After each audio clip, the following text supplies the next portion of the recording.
हम लोगों ने एंट्रोपी समझ लिया था, सेकेंड लॉ ऑफ थर्मोडायनेमिक्स भी समझ लिया था, और साथ में ये समझ लिया था कि एंट्रोपी किसके लिए ज़्यादा होता है, किसके लिए कम होता है, रिएक्शन में एंट्रोपी कैसे बढ़ता है, कैसे कम होता है। अब हम लोग एंट्रोपी का मैथमेटिकल फॉर्म देखेंगे और फिर बाद में करेंगे गिब्स एनर्जी और उसके बाद थर्ड लॉ ऑफ थर्मोडायनेमिक्स। ये हमारे टॉपिक अभी बचे हुए हैं। अब हम लोग एंट्रोपी का मैथमेटिकल फॉर्म समझते हैं। तो जो ds जो होता है वो होता है dq reversible by T. Reversible का मतलब क्या होता है? रिवर्सिबल का मतलब होता है any slow process, means system और सराउंडिंग के बीच में जो एनर्जी एक्सचेंज होगा वो स्लो होना चाहिए। अगर energy exchange must be slow. ये रिवर्सिबल क्यों लेते हैं, इसके पीछे रीजन आपके पास होता है। ये रीजन होता है एक्चुअल में Carnot cycle. Carnot cycle, Carnot cycle को सॉल्व करके ये फॉर्मूला आता है। ये साइकिल पे क्वेश्चन जेईई मेन नीट में नहीं आता है, और इवन इस साइकिल के बारे में क्या होता है कि फिजिक्स में पढ़ाया जाता है। ये फिजिक्स का टॉपिक है, तो कार्नोट साइकिल फिजिक्स में पढ़ाया जाता है, और उस फॉर्मूले को उसको मतलब इस साइकिल को सॉल्व करके ये फॉर्मूला आता है। हम लोग क्योंकि अभी जेईई मेन और नीट का क्लास कर रहे हैं, तो उसमें आपको इस मतलब ये फॉर्मूला कहाँ से आता है ये जानने की जरूरत नहीं, बस समझ लेना कि इसको सॉल्व करके भाई ये फॉर्मूला आता है। अब हम लोग इस फॉर्मूले को देखो सॉल्व करते हैं, तो इसमें ध्यान रखना है क्यों रिवर्सिबल। रिवर्सिबल का मतलब कि एनी स्लो प्रोसेस जहाँ पे चेंज क्या होता है, स्लो होता है ये। और ये फॉर्मूला कार्नोट साइकिल से आता है। कार्नोट साइकिल में क्या होता है, वहां पे alternate reversible isothermal and adiabatic process होता है। तो वहां पे मैं थोड़ा सा इंफॉर्मेशन दे देता हूँ। वहां पे क्या होता है, वहां पे आपके पास एक पहले होता है रिवर्सिबल आइसोथर्मल एक्सपेंशन, फिर होता है रिवर्सिबल एडियाबैटिक एक्सपेंशन। भाई एक्सपेंशन हो गया साइकिल तो वापस बनाना पड़ेगा। फिर होता है रिवर्सिबल आइसोथर्मल कंप्रेशन, और लास्ट में होता है रिवर्सिबल एडियाबैटिक कंप्रेशन। तो वहां पे जो भी स्टेप से सारे के सारे क्या होते हैं, रिवर्सिबल होते हैं। तो उसको सॉल्व करके क्या होता है, आपके पास ds का फॉर्मूला होता है। ये याद रखना इसमें क्यों रिवर्सिबल है, रिवर्सिबल। अब हम लोग उसको सॉल्व करते हैं। देखो फर्स्ट लॉ ऑफ थर्मोडायनेमिक्स से क्या होता है, तो क्या होता है आपके पास dq प्लस dw क्या होता है de। सबको बताइए, इसको उधर लेके जाते हैं। dq equal to de minus dw, इसको यहाँ पे रिप्लेस करते हैं। तो ds इक्वल टू क्या आएगा, de minus dw by T. ठीक है, ये आ जाएगा de का फॉर्मूला। अब हम लोग सॉल्व करने जा रहे हैं for ideal gas. For ideal gas तो ds क्या होगा, वो होगा NCV dt बाई टी।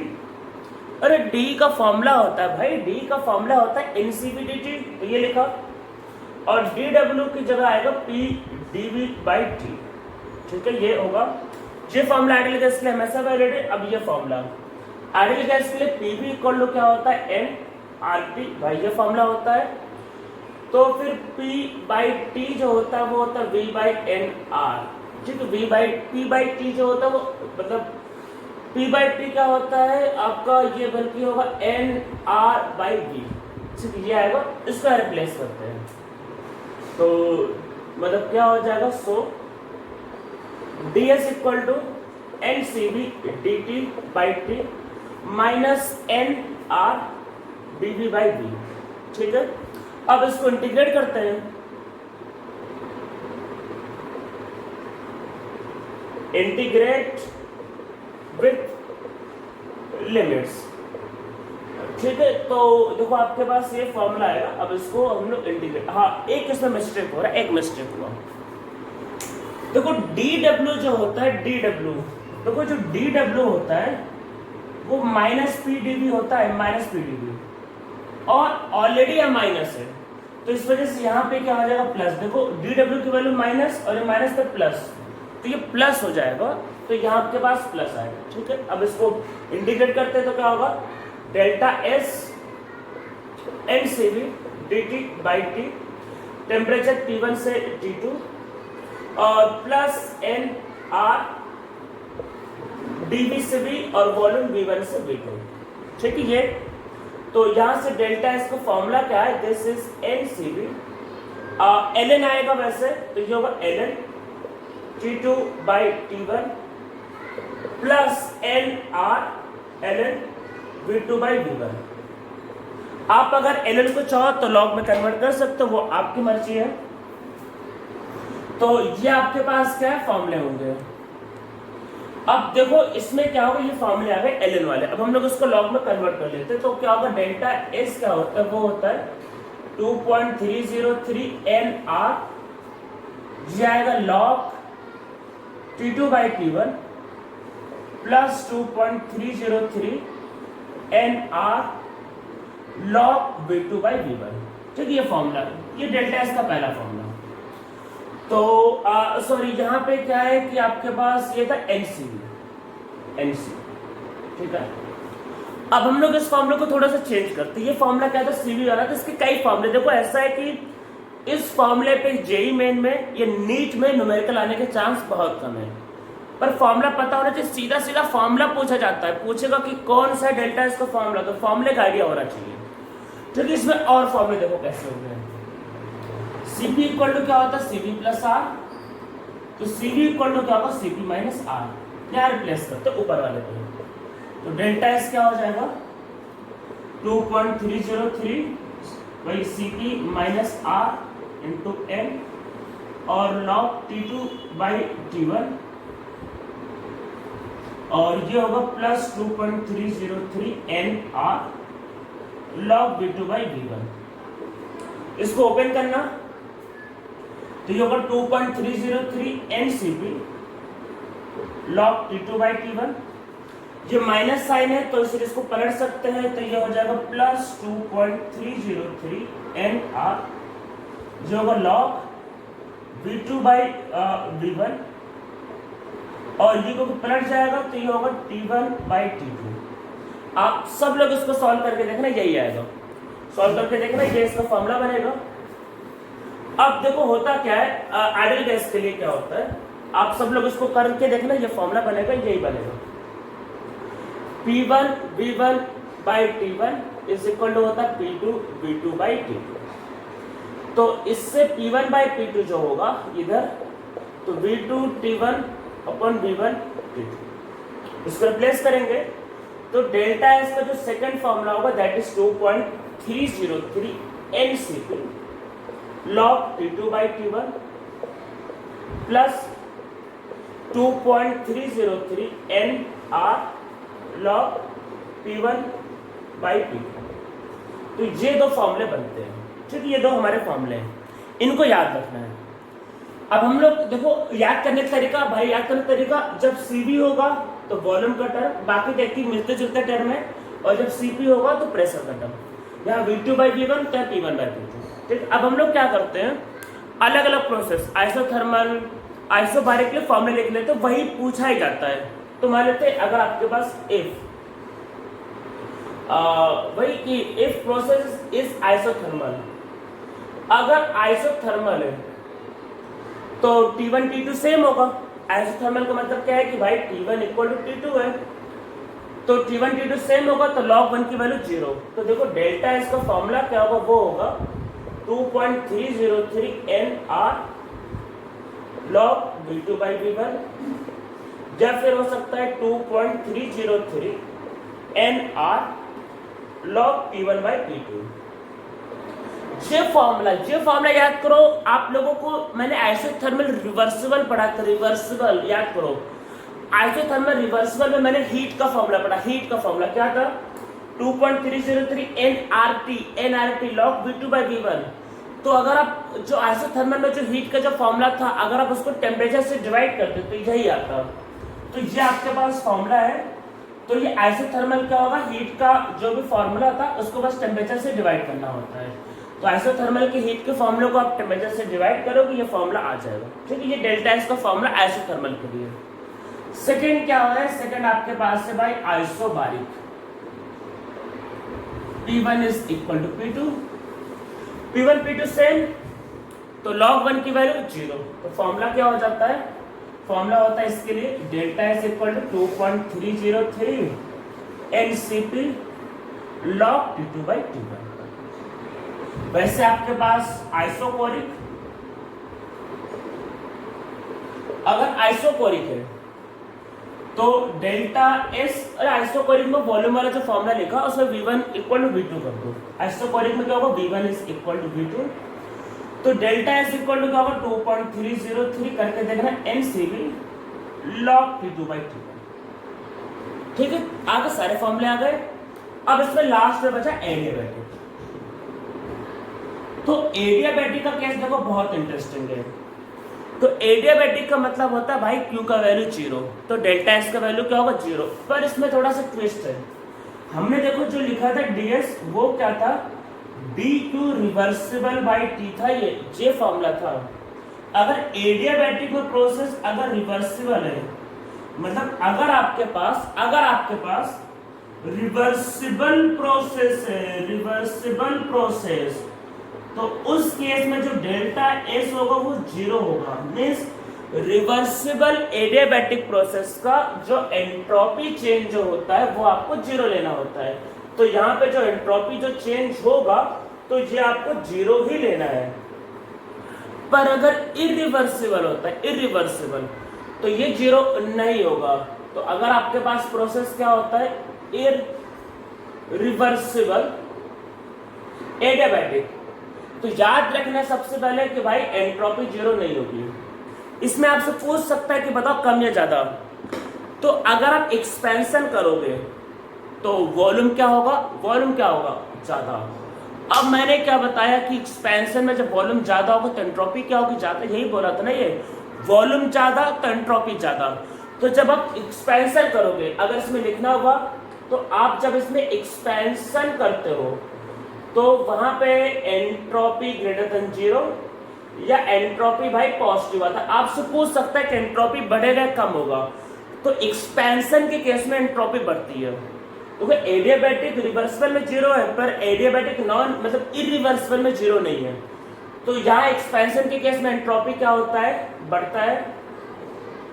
और जब कंप्रेस करते हैं, कंप्रेशन, तो यहाँ पे एंट्रोपी क्या होता है, कम होता है, या फिर यहाँ डेल्टा एस क्या होगा, नेगेटिव। ठीक है, तो ये क्या था हमारा एंट्रोपी का मैथमेटिकल फॉर्म, जिसपे जेईई मेन या नीट में क्वेश्चंस आने के चांसेस बहुत कम है। बस आपको पता होना चाहिए। तो हम लोगों ने एंट्रोपी वाला पार्ट पूरा कर लिया। अब हम लोग क्या करेंगे, समझेंगे आपके पास वही सेकंड गिब्स एनर्जी। पर उसको समझने के पहले मैं आप लोगों को एक फॉर्मूला बता देता हूँ जिसपे बेस क्वेश्चन क्या है। एक फॉर्मूला है जिसपे बेस क्वेश्चन जेईई मेन या नीट में भी आ सकता है, मतलब एक बार इवन जेईई मेन में आ भी रखा है। तो एक टर्म समझते हैं, वो आपके पास heat engine.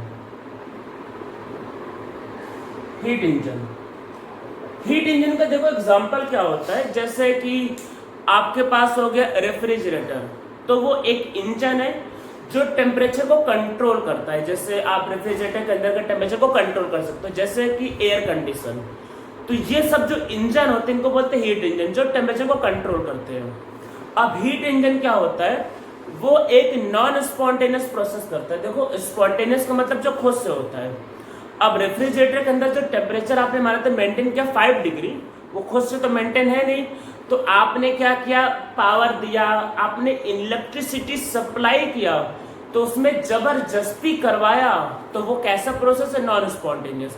Non spontaneous process याद रखना, मैंने ये नहीं कहा है कि जो होता नहीं है, जो खुद से नहीं होता है वो होता है नॉन स्पॉन्टेनियस प्रोसेस। वो आपको करवाना पड़ता है, उसमें आपको एनर्जी देनी पड़ती है। तो नॉन स्पॉन्टेनियस प्रोसेस करवाने के लिए आपको एनर्जी देनी पड़ती है। सेकेंड लॉ के बहुत से स्टेटमेंट है, एक्चुअली सेकेंड लॉ एक डाइवर्सिफाइड लॉ, के बहुत से स्टेटमेंट है। उसका एक वन ऑफ द स्टेटमेंट ये है, ये स्टेटमेंट है कि ये इम्पॉसिबल है कि जो हीट इंजन को आप जितना भी एनर्जी जो देते हो वो पूरा का पूरा यूजफुल वर्क में कन्वर्ट करे। मीन्स मान लो आपने उसको एनर्जी दी 100 किलो जूल, तो वो उसका कुछ पार्ट मान लेते 70 किलो जूल का एनर्जी का पार्ट वर्क में कन्वर्ट करेगा, पर बाकी जो पार्ट होगा वो वेस्ट हो जाएगा। तो ये इम्पॉसिबल है किसी भी हीट इंजन के लिए कि पूरे की पूरी एनर्जी को यूजफुल वर्क में कन्वर्ट करे। तो वो लिख लेते हैं आपके पास इट इज, ये भी सेकंड लॉ का वन ऑफ द स्टेटमेंट है। तो क्या है, it is impossible it is impossible to convert all the energy या फिर heat supplied to heat engine into useful work. It is impossible to convert all the energy. It is impossible to convert all the energy by जो heat supplied to heat engine into useful work. तो heat engine को जितना भी हम लोग energy देते हैं उसको यूजफुल वर्क में कन्वर्ट करना इम्पॉसिबल है. क्या होता है, कुछ ना कुछ एनर्जी हमेशा वेस्ट हो जाएगा. Some energy is always waste. तो आप देखते क्या होता है. देखो ये आपके पास एक हीट इंजन है, हमने यहाँ से एनर्जी दिया, तो ये क्या है सोर्स, मतलब हमने इसको हीट दिया, क्यू का हीट दिया, और यहाँ से आपके पास सिंक. सिंक का मतलब कि जहाँ पे सिंक नहीं होता जैसे किचन में लगा होता सिंक, मतलब जो भी वेस्ट जिसको आप फेंक देते हो. सिंक का मतलब कि जहाँ से वेस्ट निकल जाता है, सिंक मतलब T2. तो मतलब T2 के माने थे Q2. अब ऐसे समझ लो, हमने उसको क्या 100 किलो जूल की एनर्जी दिया, और सिंक में क्या है कि 20 किलो जूल की एनर्जी निकल रहा है. तो यूजफुल वर्क में कितना कन्वर्ट हुआ है 80 किलो जूल. 100 किलो जूल हमने सप्लाई किया, 20 किलो जूल क्या सिंक में चला गया. तो यूजफुल वर्क में कितना कन्वर्ट हुआ आपके पास 80 किलो जूल. तो इसका मतलब क्या होगा, जो वर्क जो डन होगा वो होगा Q1 माइनस Q2. अरे Q1 की एनर्जी दिया, Q2 निकल रहा है, तो वर्क में इतना कन्वर्ट होगा. तो इसमें इफिशियंसी पूछा जाता है. ये जेईई मेन में आया हुआ क्वेश्चन है, ये आपको याद रखना है. बहुत मतलब ज्यादा इंपॉर्टेंट तो नहीं, बस पता होना चाहिए. तो बस इंफॉर्मेशन के लिए बस पता होना चाहिए, बहुत ज्यादा इंपॉर्टेंट नहीं है. तो ये आपके पास पूछा जाता है इफिशियंसी ऑफ हीट इंजन.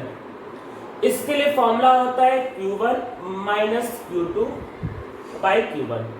अरे ये मतलब फॉर्मूला क्या होता है, फॉर्मूला होता है work done upon heat supplied. तो कितना इफिशियंसी लिखते हैं नीटा से. तो भाई वर्क डन हो रहा है Q1 माइनस Q2 और आपने हीट सप्लाई किया Q1. ये नीटा इक्वल टू क्या होता है 1 माइनस Q2 बाई Q1. ये क्या होता है, ये हो सोर्स और ये क्या है सिंक. ये आपके पास फॉर्मूला है. अब होता क्या है कि हमने जब एक्चुअल में इसको टेम्परेचर से रिलेट किया, हमने क्या है कि जब इसको टेम्परेचर से रिलेट किया, तो अगर इसका टेम्परेचर मानते T1 है, इसका टेम्परेचर मानते T2 है, मीन्स ये 500 डिग्री पे मान लेते ये 200 डिग्री पे. तो हमने जब रिलेट किया तो वो जो 300 डिग्री का जो डिफरेंस है वही आपको कन्वर्ट. अरे 5 आप हीट जो दे रहे हो उसका टेम्परेचर 500, निकल रहा 200, तो 300 कंज्यूम हो गया ना. तो किसने कंज्यूम किया, हीट इंजन में. तो हीट इंजन का कई बार फॉर्मूला आता है हीट इंजन का, ये भी होता है, ये होता है T1 minus T2 upon T1. Heat engine efficiency, या इसको नीटेस्ट लिखते हैं 1 माइनस T2 बाई T1. तो ये भी याद रखना है, ये किसका टेम्परेचर है सोर्स का, और ये किसका टेम्परेचर है सिंक का. ठीक है, ये फॉर्मूला भी याद रखना है. दोनों को अगर आप रिलेट करना चाहो तो आप रिलेट करोगे तो वही आएगा Q बाई T कॉन्स्टेंट. अगर आप रिलेट करो, इसको मान लीजिए ये फर्स्ट है और ये second, from first and second अगर आप रिलेट करोगे तो आपको क्या मिलेगा T2 by T1 is equal to Q2 by Q1, या इसी को बोलते हैं Q2 by T2 is equal to Q1 by T1 is equal to constant. और इसी को अच्छा में एंट्रोपी बोला, इसी को एंट्रोपी बोलते हैं, बस यही एंट्रोपी होता है. तो ये फॉर्मूला वो तो ऐसे ही है. ये दो फॉर्मूले याद रखने, ये दो फॉर्मूले बहुत इंपॉर्टेंट तो नहीं, पर ये फॉर्मूले मतलब जेईई मेन में या नीट में पूछा जा सकता है, आपको पता होना चाहिए. बस ये फॉर्मूला पता होगा तो आपका जो क्वेश्चन होगा वो सॉल्व हो जाएगा. हम लोग इस पर एक छोटा सा न्यूमेरिकल भी कर लेते हैं.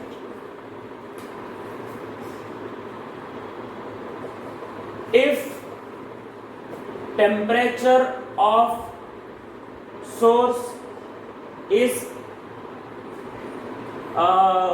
323 degree Celsius and temperature of sink is 123 degree Celsius. Find the efficiency of heat engine.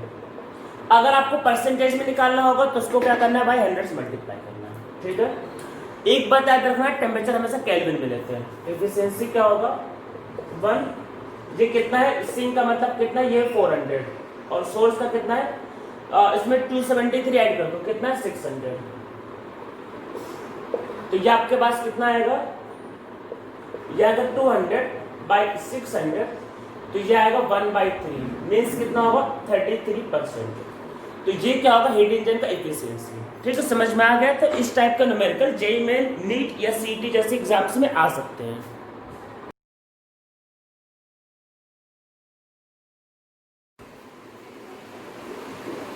हम लोगों ने फर्स्ट लॉ ऑफ थर्मोडायनेमिक्स पढ़ लिया, थर्मोकेमिस्ट्री पढ़ लिया, सेकंड लॉ ऑफ थर्मोडायनेमिक्स पढ़ लिया, एंट्रोपी समझ लिया, मीन्स रैंडमनेस समझ लिया।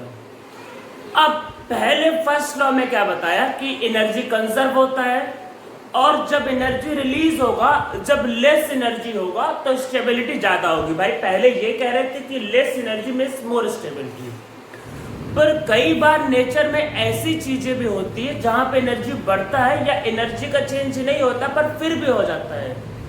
तो अब उसके पीछे सिर्फ एनर्जी का आप रीजन नहीं दे सकते। मीन्स होता क्या है कि नेचर में कुछ ऐसी चीजें भी होती जो स्पॉन्टेनियस मतलब कि which take place by itself without any external support. तो कुछ स्पॉन्टेनियस प्रोसेस है जो एंडोथर्मिक, इसका मतलब ये हुआ कि आप सिर्फ एनर्जी के बेसिस पे ये नहीं बता सकते कि प्रोसेस स्पॉन्टेनियस है या नहीं है। Means energy is not the only factor which tell us that whether a process is spontaneous और नॉट। एनर्जी एक सिंगल फैक्टर नहीं है जिसपे आप आंख बंद करके ये बोल दो कि भाई ये स्पॉन्टेनियस है। जैसे हम लोगों ने सेकंड लॉ में क्या पढ़ा कि एंट्रोपी यूनिवर्स का बढ़ता है स्पॉन्टेनियस में। जैसे एग्जांपल समझते हैं, मान लो आपके पास वाटर है और ये मार्कर है, तो मार्कर का मान लो इंक है, मैंने उस मार्कर के इंक को वाटर में गिराया तो होगा कि आपके पास जो वाटर होगा उसमें इंक मिक्स हो जाएगा। मिक्सिंग हो रहा है, देखो अपने आप हो रहा है, पर वहां पे एनर्जी का चेंज भाई 0 है। तो ये एक प्रोसेस है बिना किसी एनर्जी चेंज का। तो अब अगर आप एनर्जी के सेंस में बात करो तो भाई देखो ऐसा है कि एनर्जी तो चेंज ही नहीं हो रहा, तो नहीं होना चाहिए, पर ऐसा होता नहीं है। तो अब क्वेश्चन है कि क्यों हो रहा है, क्योंकि हम लोगों ने सेकंड लॉ पे क्या पढ़ा, जब भी कोई प्रोसेस होगा तो एंट्रोपी ऑफ यूनिवर्स हमेशा बढ़ेगा। तो देखो जब आप पानी में इंक को मिला देते तो रैंडम हो गया, पहले क्या था सिर्फ वाटर था, आपने मिक्सिंग किया। याद रखना है कि जब भी मिक्सिंग करोगे तो एंट्रोपी या रैंडमनेस बढ़ेगा। रैंडमनेस का मतलब है कि पहले सिर्फ वाटर का मॉलिक्यूल था, वाटर और ink, water ink, random arrangement. तो रैंडम अरेंजमेंट मींस रैंडमनेस बढ़ गया, मींस एंट्रोपी बढ़ गया। तो वाटर को में अगर आप वाटर में इंक मिलाते हो तो एनर्जी का चेंज तो नहीं होता है, पर क्योंकि एंट्रोपी बढ़ता है तो इसलिए वो प्रोसेस क्या होता है, हो जाता है। मतलब एंट्रोपी बढ़ना भी एक क्या होता है, एक फैक्टर है जो सपोर्ट करता है। ऐसे समझो कि आपके पास आइस मैंने लिया, आइस को रख दिया, आइस अपने आप मेल्ट कर जाता है, कुछ भी नहीं करना, अपने आप मिल जाता है। एक बात याद रखना है कि नेचर में जितने भी प्रोसेस होते हैं सारे के सारे स्पॉन्टेनियस है। ये बात मतलब स्पॉन्टेनियस का मतलब क्या है, जब खुद से होता है। तो याद रखना है all natural process are spontaneous. वो खुद से हो रहा है नेचर में, आपको कुछ नहीं करना। All natural process are spontaneous. तो मान लेते आइस को मैं लाया, रूम में रख दिया, तो भाई मेल्ट कर गया। तो मेल्ट कर गया तो उसके पीछे रीजन आप बोलोगे कि सर उसका एनर्जी बढ़ा। सिर्फ एनर्जी से डिसाइड नहीं होता है, उसमें और फैक्टर क्या है, एंट्रोपी। आइस मेल्ट होके क्या बना, वाटर, और वाटर की एंट्रोपी क्या होता है, आइस से ज्यादा होता है। तो एंट्रोपी बढ़ना भी एक फैक्टर है जो सपोर्ट करता है किसी भी प्रोसेस को होने के लिए। तो हमने पहले बोला कि भाई एनर्जी कम होना चाहिए, अब बोल रहे एंट्रोपी ज्यादा होना चाहिए। मीन्स अगर कोई प्रोसेस या रिएक्शन होना है तो एनर्जी कम होगा तो अच्छा होता है, और कई बार एनर्जी बढ़ भी जाता है तब भी हो जाता है, पर जब वो बढ़ता है तो आप एंट्रोपी भी क्या होती है, बढ़ती है। तो देखो होता है कि एनर्जी कम होना अच्छा होता है और एंट्रोपी भाई बढ़ना ज़्यादा होता है। अब कई बार क्या होता है कि एनर्जी कम हो जाता है, एंट्रोपी भी कम हो जाता है, तो इससे कंफ्यूजन आ रहा है कि समझ में नहीं आ रहा कब एंट्रोपी से डिसाइड करें, कब एनर्जी से डिसाइड करें। देखो अगर आपके पास क्या है कि एनर्जी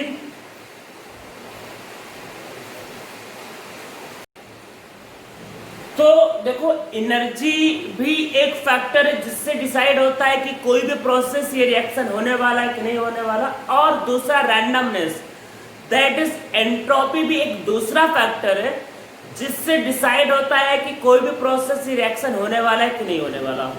होने के लिए क्या होता है भाई, एनर्जी कम हो जाए बहुत अच्छी बात है, एंट्रोपी बढ़ जाए तो बहुत अच्छी बात है।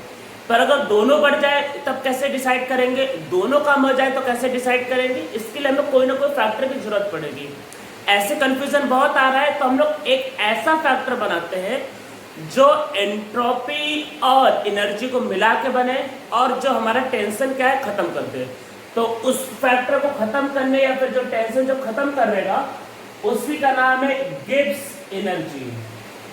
गिब्स एनर्जी या बोलते कई बार Gibbs free energy, Gibbs energy या फिर गिब्स फ्री एनर्जी।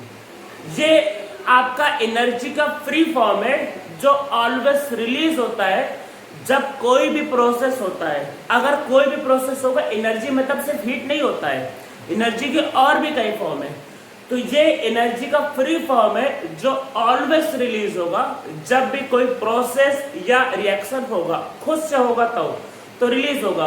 आप जबरदस्ती करोगे तो भाई घट बढ़ दोनों सकता है, पर जो खुद से होने वाला है उसका तो भाई रिलीज होगा, उसमें निगेटिव आएगा।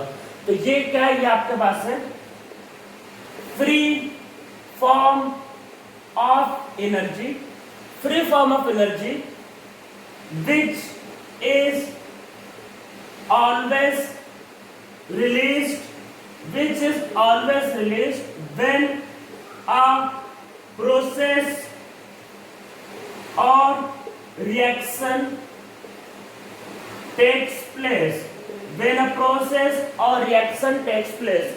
जब भी कोई प्रोसेस या रिएक्शन होगा तो ये एनर्जी का फ्री फॉर्म है जो हमेशा होता है। व्हेन अ प्रोसेस और रिएक्शन टेक प्लेस, तो ये भाई एनर्जी का फ्री फॉर्म है जो हमेशा आपका रिलीज होगा जब भी कोई प्रोसेस या फिर आपके पास क्या होगा, रिएक्शन होगा। ठीक है, ये जो एनर्जी है ये आपके पास क्या है, एंथैल्पी और आपके पास एंट्रोपी को मिला के। अब इसको समझते हैं, पहले आते हैं सेकंड लॉ पे, पहले सेकंड लॉ पे आते हैं।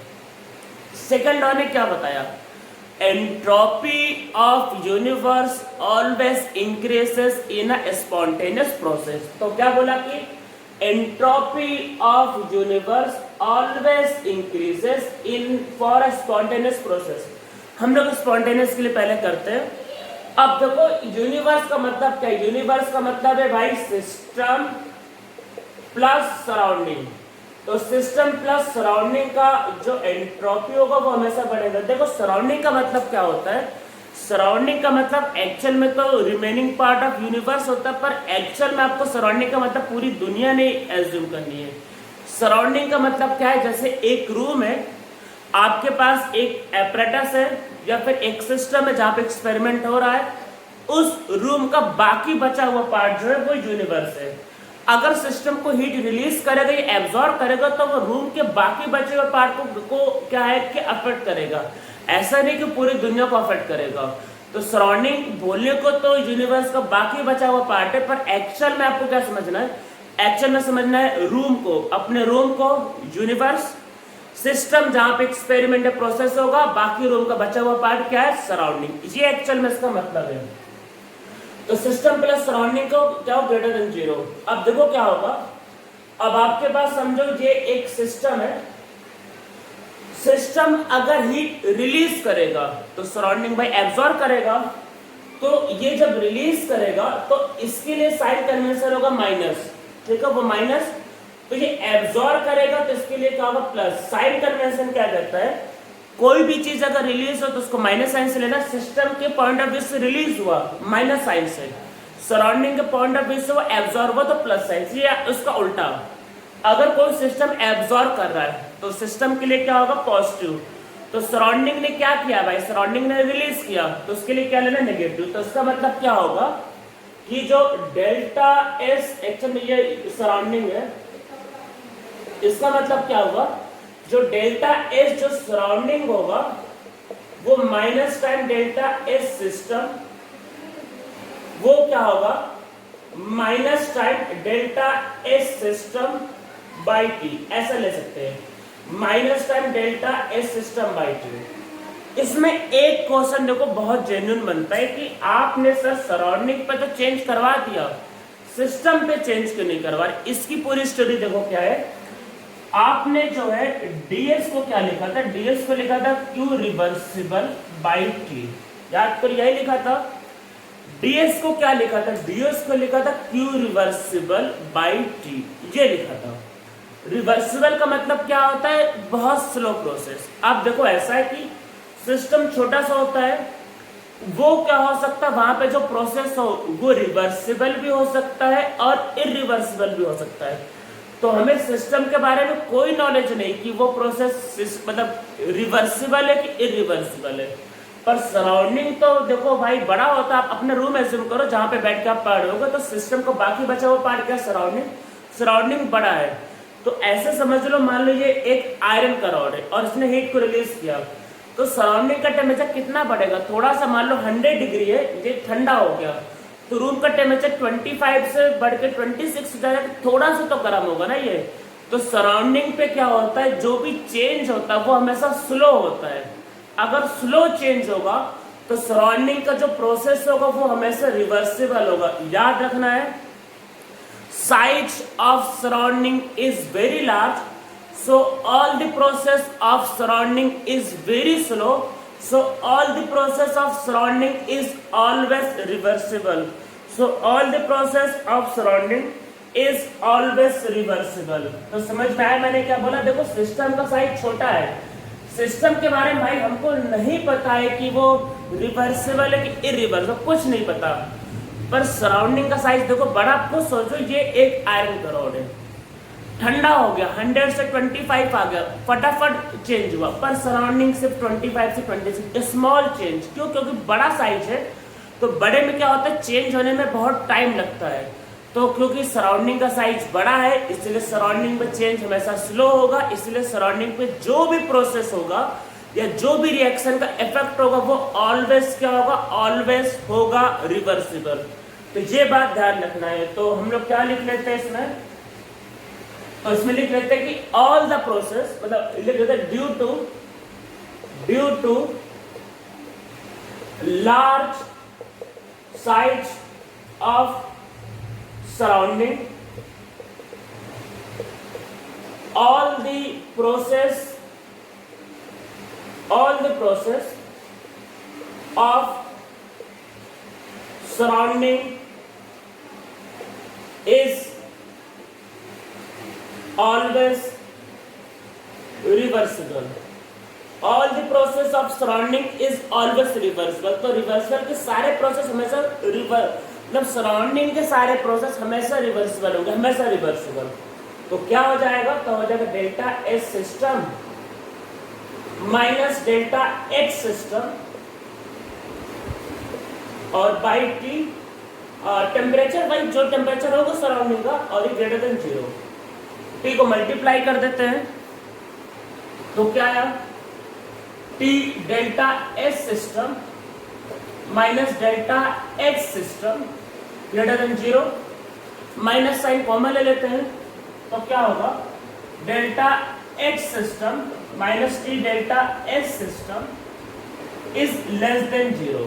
ठीक है, यहाँ पे देखो डेल्टा एच का भी टर्म आ गया, एनर्जी या हीट का भी टर्म आ गया, और यहाँ पे एंट्रोपी का भी टर्म आ गया। तो इसी को मिला के हमने इसी को मिला के बोला डेल्टा जी, इसी को बोला चेंज इन गिब्स एनर्जी, इसी को मिला के हमने बोला चेंज इन गिब्स एनर्जी, इसको ही बोला चेंज इन गिब्स एनर्जी। ये एक ऐसा फैक्टर बनाया जो हमारा दोनों प्रॉब्लम दूर कर दिया। अब वही कि हमें कभी लेना पड़ रहा था एंट्रोपी, कभी सोचना पड़ रहा था एनर्जी, इसने दोनों को मिला के एक फैक्टर बना दिया। अब हमारा टेंशन खत्म। अब इसका वैल्यू निकाल लेंगे, फटाफट पता चल जाएगा कि होने वाला है कि नहीं होने वाला। तो डेल्टा जी क्या होता है, डेल्टा जी होता है delta H minus t delta h. System obvious से पता सिस्टम है वो, और डेल्टा जी जो होता है वो लेस देन जीरो होगा फॉर स्पॉन्टेनियस प्रोसेस। अगर कोई स्पॉन्टेनियस प्रोसेस है तो उसका जो डेल्टा जी जो होगा वो आपके पास क्या होगा, लेस देन जीरो। तो किसी भी स्पॉन्टेनियस प्रोसेस के लिए delta G less than zero. अब इसमें कुछ और भी टर्म लिख लेते हैं। अगर delta G greater than zero है तो इसका मतलब है नॉन स्पॉन्टेनियस, ठीक है। Reverse delta G less than zero का मतलब नेगेटिव, मतलब रिलीज हो रहा है। साइन कन्वेंशन है तो साइन कन्वेंशन, साइन कन्वेंशन कहता है कि अगर कोई भी एनर्जी रिलीज होगा तो उसको लेना माइनस साइन से। तो गिब्स एनर्जी क्या मैंने बोला, Gibbs energy is a free form of energy which is always release when a process और रिएक्शन टेक प्लेस। ये एनर्जी का फ्री फॉर्म है जो हमेशा रिलीज होगा जब भी कोई प्रोसेस या फिर आपके पास रिएक्शन होता है। तो नेगेटिव होना चाहिए, मतलब कि रिलीज होने वाला है।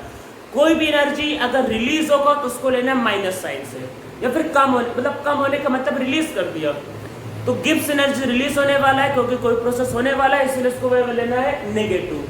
तो जब भी गिब्स एनर्जी नेगेटिव आएगा तो प्रोसेस कैसा होगा, स्पॉन्टेनियस, वो खुद से होने वाला है, वो खुद से हो जाएगा।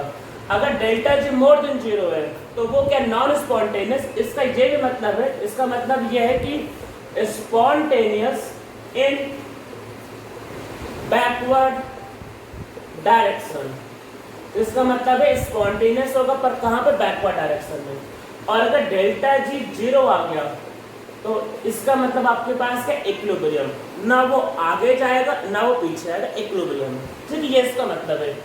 तो less than zero, more than zero और equal to zero, that is equilibrium, ठीक है। ये इक्विलिब्रियम का मतलब है, ये समझ में आएगा डेल्टा जी। अब हम लोग क्या है फिर से देखते हैं। देखो डेल्टा जी क्या होता है, delta H minus t delta S. Delta H क्या है, ये ध्यान रखना, डेल्टा एच क्या है, डेल्टा एच आपका एंथैल्पी, और डेल्टा एच एक तरह से वो भी याद करो, डेल्टा एच क्या था, रिएक्शन के लिए क्या था, heat exchange between system and surrounding at constant pressure. Heat exchange between system and surrounding at constant pressure. तो ये जो फॉर्मूला जो अप्लाई होता है इसमें एक कंडीशन है, ये फॉर्मूला कांस्टेंट टेम्परेचर और प्रेशर पे ही अप्लाई होता है। ये बात याद रखना है। ये क्या याद रखना है कि this formula is applicable only at constant temperature and pressure। क्योंकि ये नीट का और जे मेन का मैं लेक्चर बना रहा हूं तो उसके लिए फॉर्मूला इनफ है। अदरवाइज इसमें बहुत से केसेस बनते हैं जहां पे हम लोग फिर आगे चल के बात करते हैं, किसकी, हम लोग आगे चल के बात करते हैं इसमें आपके पास वही कि mechanical work done and non mechanical work done के लिए। तो ये formula at constant temperature and at constant pressure applicable है, पर अगर वो चीजें कांस्टेंट नहीं हुआ तो क्या होगा, वैसी चीजें क्या होती है एडवांस से पूछी जाती है। और मैं क्योंकि अभी जेई मेन और नीट के पॉइंट ऑफ व्यू से लेक्चर बना रहा तो उसके लिए फॉर्मूला इनफ है। तो अगर कोई भी प्रोसेस या कोई भी रिएक्शन अगर होने वाला है तो उसका डेल्टा जी क्या होगा, लेस देन जीरो, और ये फॉर्मूला याद रखना है। और ये कंडीशन पूछा जा सकता है, तो याद रखना है कि ये formula at constant temperature and at constant pressure applicable. अब हम लोग कुछ क्या है, कुछ कंडीशंस लिख लेते हैं। तो देखो क्या होता है, जो डेल्टा जी जो होता है, डेल्टा जी, इसमें देखो केस कर लेते हैं कि भाई एनर्जी के टर्म में और एंट्रोपी के टर्म में। तो देखो पहला केस क्या है, एक्सोथर्मिक रिएक्शन। तो exothermic reaction means delta H क्या है, इसका नेगेटिव, ठीक है, डेल्टा एच नेगेटिव। इसके अंदर पहला केस करते हैं जब एंट्रोपी क्या होगा, नेगेटिव, ठीक है, एंट्रोपी नेगेटिव। या एंट्रोपी चलो पहले पॉजिटिव कर लेते हैं। तो देखो डेल्टा जी क्या होगा, delta H minus t delta S.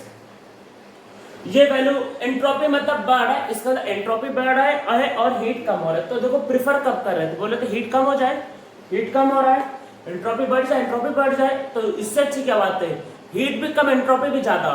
तो ये तो भाई बहुत अच्छी बात हो गई, तो इसमें कोई टेंशन ही नहीं। तो ये वैल्यू पॉजिटिव, आगे माइनस साइन लगाए तो ये भी नेगेटिव और ये भी नेगेटिव, तो ये वैल्यू क्या होगा, ऑलवेज नेगेटिव। तो यहाँ पे क्या है, डेल्टा जी क्या है, तो ये आपके पास है ऑलवेज नेगेटिव। तो ये आपके पास होगा ऑलवेज स्पॉन्टेनियस। तो ये प्रोसेस जो होगा हमेशा स्पॉन्टेनियस होगा, हमेशा, इसके बारे में कभी कोई टेंशन नहीं लेना, हमेशा होगा ऑलवेज। अब अगर इसका सेकेंड केस करते हैं, अगर इसमें डेल्टा एस अगर नेगेटिव होता तो क्या होता, डेल्टा जी इक्वल टू क्या होगा, delta H minus t delta S, ये नेगेटिव, आगे माइनस साइन है तो ये पॉजिटिव है और ये क्या है, नेगेटिव। अब देखो डेल्टा जी नेगेटिव होने के लिए ये भी नेगेटिव, मतलब ये वाली वैल्यू बड़ी, देखो ये नेगेटिव ये पॉजिटिव, मतलब क्योंकि आगे माइनस साइन लगाता हूं, तो अब ये नेगेटिव और ये पॉजिटिव, तो ओवरऑल अगर ओवरऑल नेगेटिव आएगा तभी डेल्टा जी नेगेटिव होगा, तभी हो पाएगा वो प्रोसेस। तो डेल्टा जी नेगेटिव कब आएगा, जब डेल्टा एच का वैल्यू बड़ा हो। तो इसको होने के लिए डेल्टा एच क्या होना चाहिए, टी डेल्टा एच से बड़ा होना चाहिए, या इसको होने के लिए जो टेम्परेचर जो होगा, मतलब इसको होने के लिए जो टेम्परेचर जो होगा वो delta H by delta S से कम होना चाहिए। अगर इससे कम टेम्परेचर है तभी हो पाएगा, अगर इससे कम टेम्परेचर होगा तभी हो पाएगा, तभी वो स्पॉन्टेनियस। और आप खुद सोचो, जब एक्सोथर्मिक रिएक्शन पढ़ाते हैं तो नॉर्मली बोलते हैं ना कि भाई लो टेम्परेचर प्रिफर करेंगे, तो एक्सोथर्मिक रिएक्शन है तो इससे कम टेम्परेचर प्रेफर करेंगे स्पॉन्टेनियस। अब इसमें देखो क्या क्या हो सकता है, अगर आपके पास यहाँ पे अगर T की वैल्यू इसके इक्वल आ गई तो उस केस में डेल्टा जी 0 हो जाएगा और हम लोग बोलेंगे ये स्टेट कैसे, इक्विलिब्रियम, कहीं नहीं जाएगा। और अगर T की वैल्यू इससे ज्यादा आ गई तो आप बोलोगे ये कैसा है, ये आपके पास है नॉन स्पॉन्टेनियस। तो अगर टेम्परेचर उससे ज्यादा होगा तो नॉन स्पॉन्टेनियस, उससे कम होगा तो स्पॉन्टेनियस, और इक्वल टू अगर 0 आ गया तो आपके पास इक्विलिब्रियम। तो ये आपके पास पहला केस था जो हम लोग किसके लिए करते हैं, एक्सोथर्मिक के लिए। अब इसमें सेकेंड केस करते हैं एंडोथर्मिक के लिए। तो देखो एंडोथर्मिक के केस में क्या होगा, अब देखते हैं यहाँ पे क्या हो सकता है। एंडोथर्मिक का देखो भाई मतलब ये होता है कि डेल्टा एच पॉजिटिव हो जाए, कि हीट आपको देना पड़े। तो इसके अंदर पहला केस करते हैं जहां पे एंट्रोपी भी पॉजिटिव हो जाए। तो जहां पे देखो जो डेल्टा जी जो होगा वो होगा delta H minus t delta S, ठीक है, जे वैल्यू पॉजिटिव और आगे माइनस साइन, तो ये वैल्यू नेगेटिव और ये वैल्यू पॉजिटिव। तो डेल्टा जी पॉजिटिव तब आएगा जब ये वैल्यू बड़ी हो। देखो नेगेटिव चाहिए होने के लिए, नेगेटिव तब आएगा जब ये वैल्यू बड़ी होगी। तो क्या बोलेंगे इसमें, स्पॉन्टेनियस होने के लिए क्या होगा, इस बार डेल्टा एस से टी डेल्टा एस बड़ा चाहिए, या फिर delta H by delta S से टेम्परेचर बड़ा चाहिए, तभी जाकर स्पॉन्टेनियस होगा। तो आप खुद याद करो, ऐसा बोला जाता है कि जब एंडोथर्मिक होगा तो टेम्परेचर ज्यादा चाहिए, ठीक है ये। और अगर इक्वल हो गया इस केस में तो आप बोलोगे इक्विलिब्रियम है, और अगर इस केस में टेम्परेचर इससे कम हो गया तो नॉन स्पॉन्टेनियस, मतलब कम हो गया मैंने लिख रहा, अगर इससे कम हो गया तो इस बार क्या हो जाएगा, नॉन स्पॉन्टेनियस, ठीक है ये। और एक लास्ट केस कर लेते हैं। तो देखो लास्ट केस में क्या होगा, जहां पे आपके पास क्या हो सकता है, जो डेल्टा एस जो होगा वो आपके पास कम हो जाए, मीन्स एंट्रोपी कम हो जाए। हम चाहते हैं कि एनर्जी कम हो, एनर्जी बढ़ रही है, दिक्कत की बात हो गई। हम चाहते हैं एंट्रोपी बढ़ जाए, एंट्रोपी भी कम हो गई, और दिक्कत की बात होगी। जब दिक्कत है तो कैसे होगा कोई प्रोसेस, तो ये कभी नहीं होगा। हम जो चाह रहे दोनों उल्टा हो रहा है तो कभी नहीं हो सकता। तो भाई देख लेते हैं delta G delta H minus t delta S, तो ये वैल्यू नेगेटिव और आगे माइनस साइन, ये भी पॉजिटिव और ये भी पॉजिटिव। तो इसका जो डेल्टा जी जो है वो क्या है, वो आपके पास है ऑलवेज पॉजिटिव। अगर हमेशा पॉजिटिव है तो कभी नहीं होगा। इसका मतलब ये है कि आपके पास नेवर टेक प्लेस तो ये कभी भी हो नहीं सकता, ये कभी नहीं होगा। तो अगर डेल्टा जी पॉजिटिव है तो वो प्रोसेस कभी नहीं होगा। तो अगर किसी प्रोसेस या रिएक्शन का एनर्जी बढ़ गया और साथ में एंट्रोपी कम हो गया तो वैसा प्रोसेस या रिएक्शन कभी भी नहीं हो सकता है। ठीक है, आप लोगों को समझ में आ रहा होगा। तो हम लोगों ने डेल्टा जी के फॉर्मूले लिख लिए। अब इसमें समझ लेते हैं, जैसे मान लो डेल्टा, डेल्टा एच के बारे में। देखो डेल्टा एच क्या होगा, आप heat of by product by heat of product में से क्या करना, हीट ऑफ रिएक्टेंट को माइनस कर देना। ये फॉर्मेशन है, हीट ऑफ रिएक्टेंट को माइनस कर देना तो फिर आपके पास हीट ऑफ रिएक्शन आ जाएगा। तो डेल्टा एच निकालना होगा। मान लेते हैं आपको ये पूछा, कोई रिएक्शन है, पूछा बताओ ये होगा कि नहीं होगा। तो डेल्टा एच निकालने के लिए प्रोडक्ट में से रिएक्टेंट को माइनस कर लेना। ठीक है, और अगर आपको डेल्टा एस निकालना है रिएक्शन का तो इसमें वही करना, उसमें वैसे एस लिखते हैं सिर्फ एंट्रोपी। एंट्रोपी का हम लोग कई बार एब्सोल्यूट वैल्यू निकाल लेते हैं, तो हम लोग लिखेंगे एस ऑफ प्रोडक्ट में से आप क्या करना, एंट्रोपी ऑफ रिएक्टेंट को माइनस कर देना। तो प्रोडक्ट की एंट्रोपी में से रिएक्टेंट की एंट्रोपी को माइनस कर देना, तो डेल्टा एस रिएक्शन आपके पास आ जाएगा। ठीक है, हम लोग अब इस पे एक दो न्यूमेरिकल कर लेते हैं।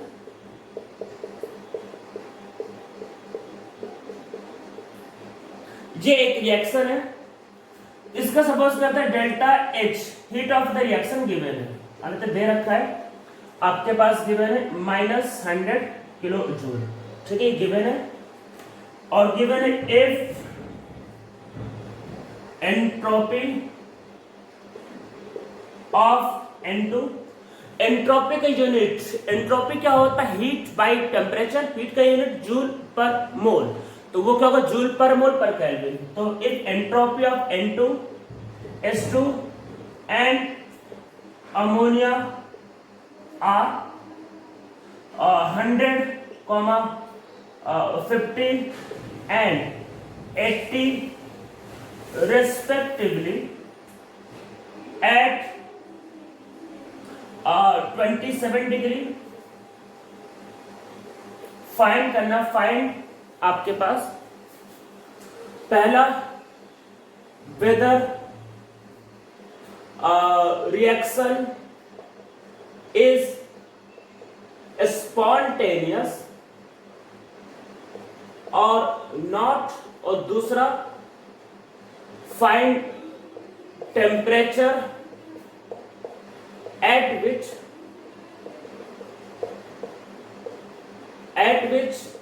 nature of reaction changes।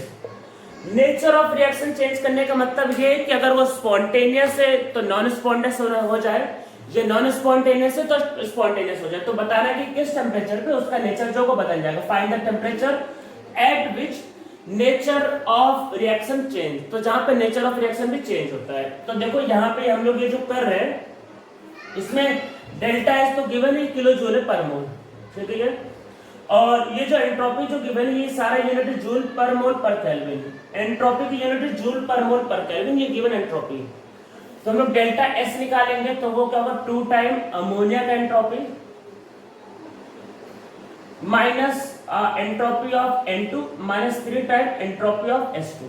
ठीक है, ये होगा ये जूल पर मोल पर केल्विन है। तो क्या होगा आपके पास 2 और अमोनिया में 80 -100 और -3 × 50, तो ये क्या होगा 160, और आपके पास क्या होगा, और ये वैल्यू गिवन है तो ये आपके पास -250, तो ये होगा माइनस आपके पास 90। ठीक है, क्या आया।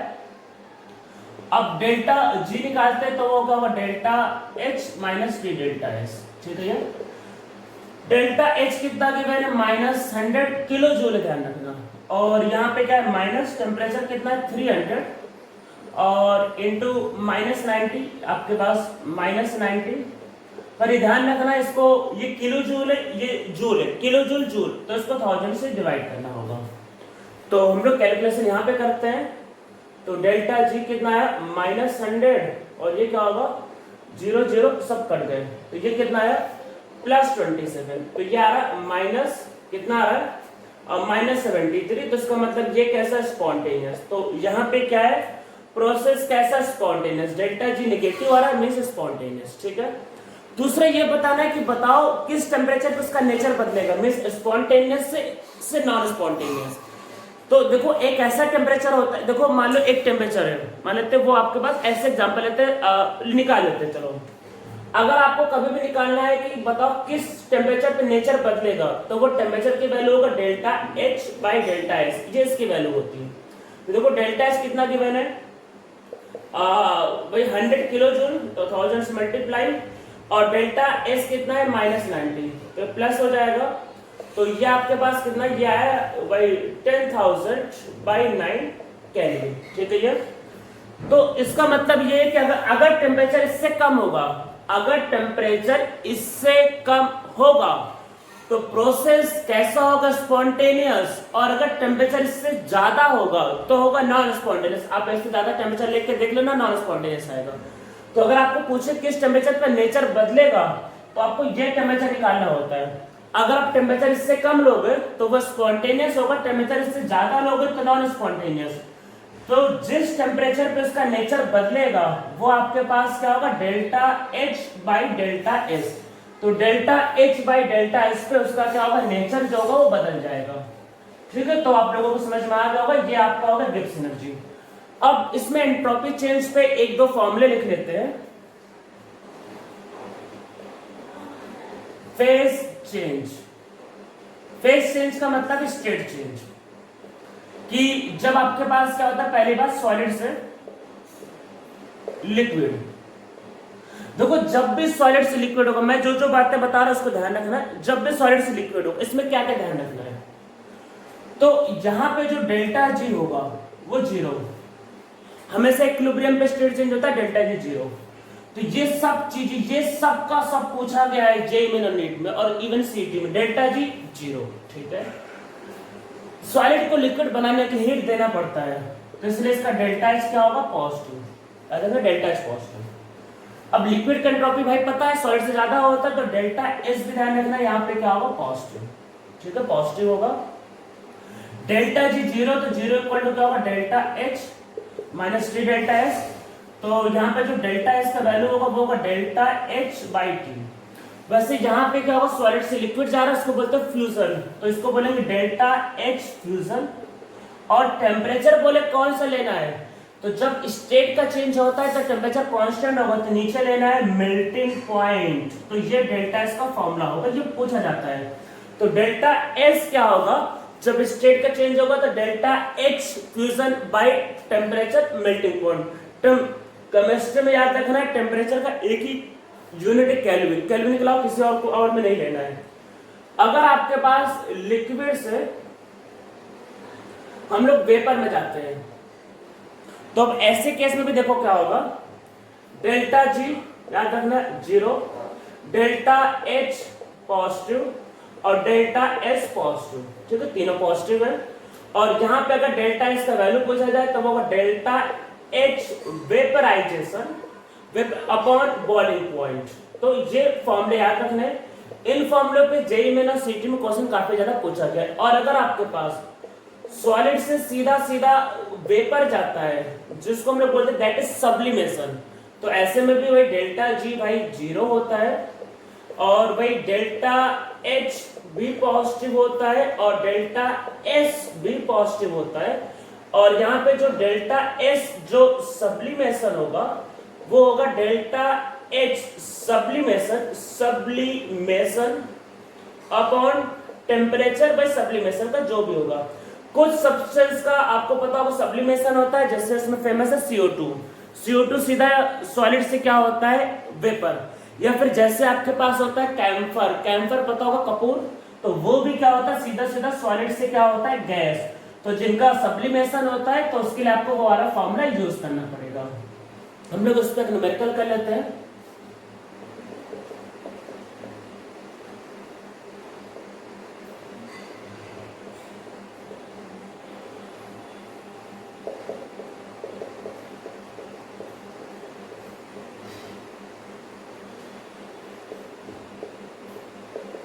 फाइंड डेल्टा एस, ठीक है।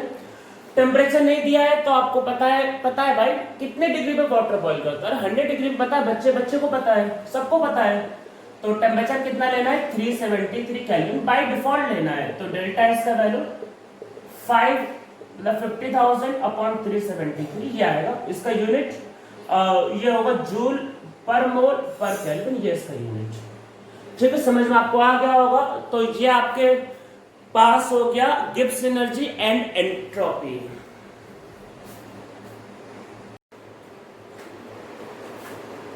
थर्ड लॉ ऑफ थर्मोडायनेमिक्स, तो 1-2 मिनट का लॉ है और पढ़ लेते हैं, आपका चैप्टर खत्म हो जाएगा। देखो अगर आप जाओ कभी भी 0 केल्विन पे, 0 केल्विन जिसको हम लोग बोलते हैं कई बार absolute 0 kelvin means absolute 0।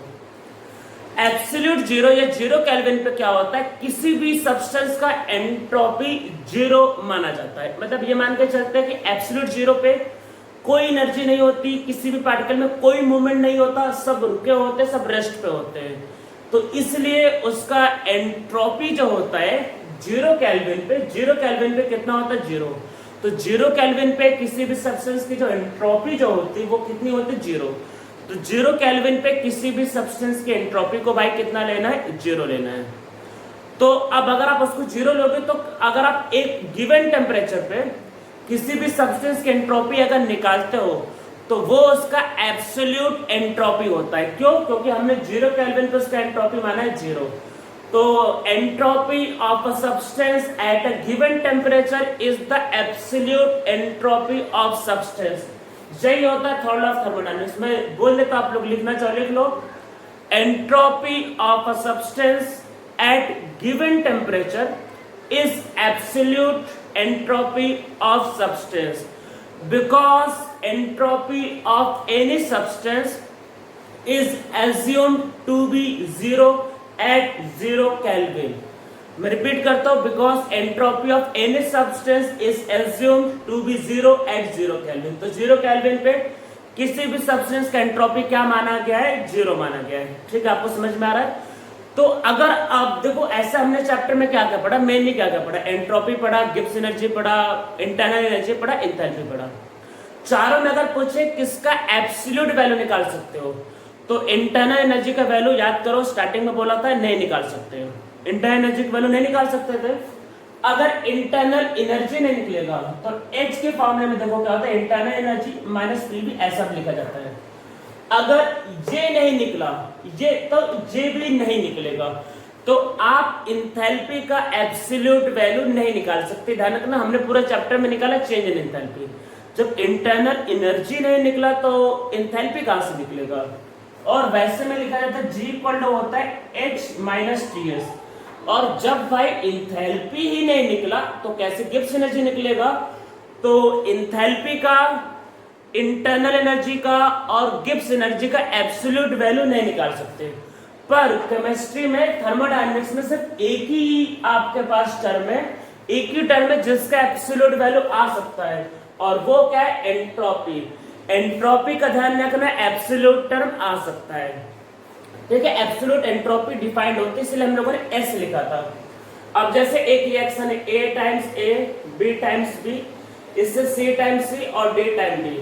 A का एब्सोल्यूट एंट्रोपी डिफाइंड होगा, B का एब्सोल्यूट एंट्रोपी, C का और D का। अगर आपको डेल्टा S रिएक्शन लिखना है तो A, B, C और D का एंट्रोपी डिफाइंड होगा, तो ऐसे लिखते हैं A time entropy of A, मतलब पहले सॉरी प्रोडक्ट में से रिएक्टेंट माइनस होगा, तो C टाइम क्या होगा एंट्रोपी ऑफ C।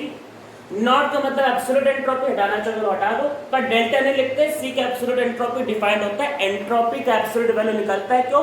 क्योंकि हमने 0 केल्विन पे उसको 0 माना है।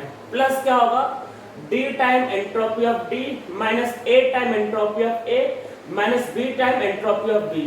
तो ये होता है डेल्टा एस एंट्रोपी। तो याद रखना है थर्मोडायनेमिक्स में सिर्फ एक ही टर्म है जिसका एंट्रोपी डिफाइंड, मतलब जिसका एब्सोल्यूट वैल्यू डिफाइंड होता है।